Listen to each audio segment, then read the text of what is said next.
The Flash has been around for 81 years, with Jay Garrick's first appearance in the golden age of DC Comics way back in January of 1940. Ever since, we've had multiple different variations of the character. This is even what prompted the concept of the multiverse and the self-crossover Flash of Two Worlds in September of 1961. But with so many versions of speedsters and the Flash alike, it's only natural to ask who are some of the most powerful, and that's what we're exploring today.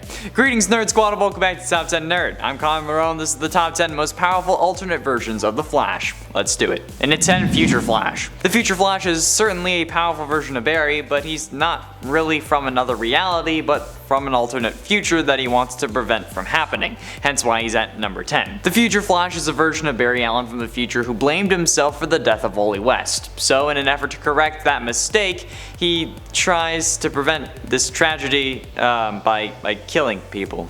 Yeah, he starts killing his enemies to gain enough speed to travel back in time. He starts by killing Gorilla Grodd with like a little microbomb that he phases into his head, and then eventually he kills enough people that he can travel back in time to kill one final person, himself. His goal this whole time was to travel back to before Wally dies and kill his old self, preventing any of this from happening. At least that's what he thinks is gonna happen, which is honestly a pretty awful plan if you ask me. But based on how he killed his entire rogues gallery, essentially in order to gain enough speed to travel back in time, makes him seem pretty damn powerful, and honestly, really scary. Like if you're willing to kill another version of your past self or whatever it is, okay, you need some therapy or something. I mean it still sounds like a paradox to me, like I don't think you could actually kill yourself, but hey. And at 9, Kingdom Come. Wally West from Earth 22 is really powerful, but it comes with a major downfall. In the Kingdom Come universe of Earth 22, Wally West received his speed through unknown means, but nonetheless he still became the Flash, obviously. When Superman retired though, Wally kept going, but he kept going and never stopped, running from scene to scene, disaster to disaster, never taking a break. This ended up somehow just making it so that he could never stop running, having to constantly run as fast as he could, resulting in appearing to everyone as just a red blur, classic Flash style. But while this is powerful, he literally cannot stop, so there isn't really much benefit to it. However, he didn't end up killing himself or traveling back in time to kill himself, so you know what, in my books he's more powerful than Future Flash, even if he can't stop running. I mean, like at least the cops or death can't really catch him that way, right? Like, do you think like as he gets older, like he slows down, like to a point where he shouldn't be able to stand, but he's still running as fast as like your typical 23-year-old jogger, but like he can never stop? And it ain't Mercury Flash. Mercury Flash is a robotic version of the Flash made by Dr. Tornado as a member of his Metal League. The robot uses a mercury-based physiology, whatever that means, that makes it able to somehow channel the Speed Force. I don't understand how this man not only learned about the Speed Force but was able to replicate or siphon it using mercury or whatever, but who cares? It's comics. It doesn't need to make sense as long as it advances the plot. First being introduced in the Multiversity Guidebook #1 in March 2015, this version of the Flash can do everything the normal Flash can do powers-wise. Because, you know, he's a robot, he can't really do, human-like activities. And has the added advantage of, you know, being a robot, so he doesn't really fear death. Not only is it not coded into him, but he also is just straight up being able, you can repair him. This version of the Flash hails from Earth 44, and honestly, I kinda wish I was him. No responsibilities, only running super fast. That's the dream. And it's 7, Black Flash. The actual physical representation of death for all speedsters, and honestly, maybe a couple other people, but they just don't see him coming. Black Flash is the Grim Reaper of the Speed Force. Making his first appearance in The Flash Volume 2 number 138 in 1998, he was seen before the deaths of several speedsters, including Barry Allen, Johnny Quick, and Bart Allen. He also tried to return Wally West to the Speed Force, but was unsuccessful, taking Wally's girlfriend Linda Park instead. I mean, like, based on past experiences, Wally, feel like he did you a favor. But since he was unsuccessful the first time, Black Flash returned to try to take Wally again, freezing time for everyone who didn't have a connection to the Speed Force, which is a total dick move. Like, first you take my girl, and now you're still trying to get me? Then bro, at least give me my girl back. But thanks to the combined efforts of multiple speedsters, including Jay Garrick, Max Mercury, and Jesse Quick, Wally was actually able to race Black Flash to the end of time, causing death to apparently have no meaning, which I mean doesn't really make total sense because as long as someone is still living, death would still matter, but oh well. It's comics, like I said. But that didn't stop the Speed Force, because later Barry Allen returned in the Flash Rebirth storyline, becoming the new Black Flash. Until Professor Zoom took over the title after, he was raised in the Blackest Night storyline. Yeah, there's been a lot of Black Flashes. And at 6, Darkseid War. What's more powerful than a speedster death? What about actual death as a speedster? That's right. In the Darkseid War storyline, Barry Allen becomes the host for Death, also known as the Black Racer. Through Barry, Black Racer kills Darkseid and Barry fights off Black Racer, escaping from his grasp. Barry runs away, but the Racer gives chase, staying mere inches behind him. When Black Racer catches up to Barry, he explains that he must have a tether. If he doesn't, the entire world will end and everybody will die. He shows this world to Barry, and Barry accepts the power. He has to kill someone though to let the universe continue to live. So then he appears in front of Iris. As he does, the Black Racer bursts out and tries to kill her, but Barry once again frees himself from the manifestation of death, but this time using his own weapon to kill him. Killing Black Racer seemed to be the answer, but instead, Barry Allen had freed Death. And since it no longer had a tether, it wiped everyone out. Yeah, Death isn't as cool and collected as the one from Supernatural. But luckily this was all happening inside of Barry's head, so when he comes to, he accepts the responsibility of Death and becomes in essence just the Grim Reaper, the last thing that anyone sees before they die. And honestly, that's pretty damn powerful if you ask me. And also, kind of my dream job. Halfway through into number 5, Savitar. As a fan of the Arrowverse, I feel like I need to include one of the most interesting evil speedsters in the show. Savitar, while sharing a name with another evil speedster from the comics, is actually revealed to be a time remnant of Barry Allen in the show. Being more of a future Flash than Savitar, I mean, he's kind of both. It's weird. He also didn't come back to kill Barry, he came back to kill Iris. His story is pretty messed up. In essence, making himself and having like a classic chicken and the egg scenario.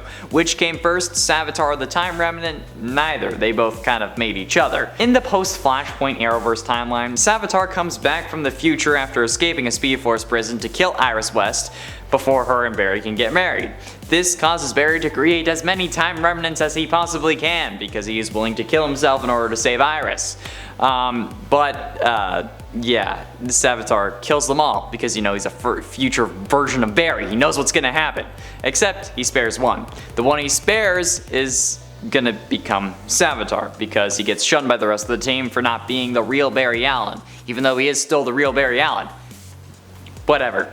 So in an act of fury and rage, the Time Remnant runs back in time, creating a new identity for himself as the first speedster and the god of speed, known as Savitar. But the suit he wears also allows him to travel at basically instantaneous speeds, and it's also existent and non-existent at the same time. And the show version of the Flash has not been able to do that at this point. He's not been able to travel basically instantaneously, even in recent seasons. And he's only visible to other speedsters. Normal people can't see him, at least while he's trapped inside the Speed Force prison. I don't think they really went over that afterwards, after he got out. But hey, whatever. And at 4, Speed Demon. Recently I wrote a list about the Amalgam universe that combined DC and Marvel characters, and the Speed Demon comes from this universe. A combination of Barry Allen and Johnny Blaze. Barry Allen was a circus daredevil who sold his soul to become the first Speed Demon. The demon component of Etrigan was also formerly Jay Garrick, because Night Spectre stole Jay's soul, which is kind of rude because that's my thing. Anyway, the Night Spectre approached Blaze and asked him to serve in his attempts to collect the souls of pure and the most corrupt, and I mean also again that sounds like a pretty sweet deal, but Blaze Allen refused. So in an attempt to persuade him, I guess in a way persuade him, at his wedding night, Night Spectre stole Iris's soul, and then he asked Blaze to do it, and then he did because he wanted to get his girl back, or at least make sure that she wasn't going to be killed or something. But I mean yeah, that's not how that works. Speed Demon also speaks only in rhymes, and whenever I do that people get mad at me, but I don't care. This is a speedster with a flaming skull head that can also breathe fire. So yeah, Wally West, which is an amalgam of Wally West and Danny Ketch, was also the next Speed Demon who accepted the power in order to help his uncle get Iris back. But I mean come on. a fire-breathing, speeding ball of fire and lightning? That sounds incredibly badass. Getting close to the end in at number 3, Godspeed. August Hart is the former detective partner of Barry Allen. August was the only witness to Barry's accident that turned him into the Flash. While going after a criminal organization known as Black Hole, August was struck by lightning during a Speed Force storm in Central City. So, after this, August became the ruthless vigilante known as Godspeed, and got his revenge on the one who he suspected to be his brother's killer. He had given up on the justice system since his brother's killer had gone free, and with his newfound power, had the ability to become judge, jury, and executioner. August realized after he had gotten his powers that he also had the ability to steal other speedsters' speed, though for a time could only do it by killing them. He practiced this skill enough to be able to do it non-lethally, but he still was killing people.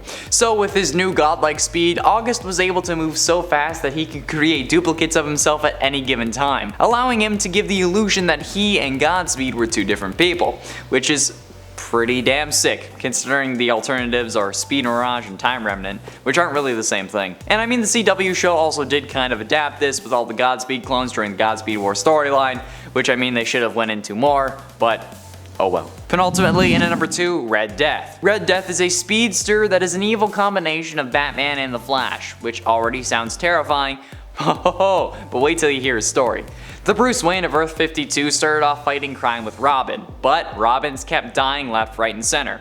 So understandably, Batman got darker and darker, becoming more extreme with his methods, which honestly just seems more realistic to me. Aside from him just, quitting fighting crime. This eventually leads him to Barry, who he tries to get speed from. But Barry refuses to give Bruce his Speed Force powers. So Batman uses various rogues' weapons to fight him and knocks him out. Once Barry was unconscious, Bruce tied him to the front of a cosmic, treadmill-powered Batmobile and drives them both into the Speed Force. And then when entering the Speed Force, Barry and Bruce end up fusing together into a Batman with super speed, while Barry's mind was trapped inside Bruce's body. And of course Bruce gets to drive. He also then gets a visit from the Batman Who Laughs, and who they try to recruit him into conquering the multiverse. Anyway, eventually he gets exposed to a large dose of positive energy, which allows Barry Allen to take control. Gotta love those positive vibes. And then he helped in the fight against the Dark Knights, but also the positive energy kills him, and Red Death explodes. Finally, in at number 1, White Lantern. While Barry Allen became a White Lantern at the end of the Blackest Night storyline, he became in essence a god. I described this in the most powerful Green Arrows list, but hot damn do these dudes have some sweet powers. They can use any color from the spectrum of light, since white light is just a combination of all the others. I'm sure you've seen the album cover, or at the very least the Eevee version of the album cover, and the White Lanterns also have power over life, including the ability to duplicate their rings and resurrect people. Basically anything you think of, they can do it. It's absolutely insane. The White Lanterns are basically God, but with many different avatars. White energy blasts, force field generation, energy constructs, energy twins, ring duplication, mind alteration, wormhole generation, time travel, invisibility, resurrection, just to name a few. Yeah, it's so overpowered that I'm surprised that DC didn't just explode after that. Like, imagine you can play as like a White Lantern in Injustice, but like an actual White Lantern, not like a recolored Green Lantern. Oh, damn. There we have it, friends, the top 10 most powerful alternate versions of the Flash. Which versions of the Flash did you expect to see here? And keep in mind that I tried to keep it to all actual alternates, not like normal Barry Allen or Wally West. That's just boring. And I know I'm upset that the Crash wasn't on this list either. Maybe next time. Be sure you let me know who you'd like to see down below. Thank you all so much for watching. I have been and shall remain Connor Monroe, and I'll see you in another video.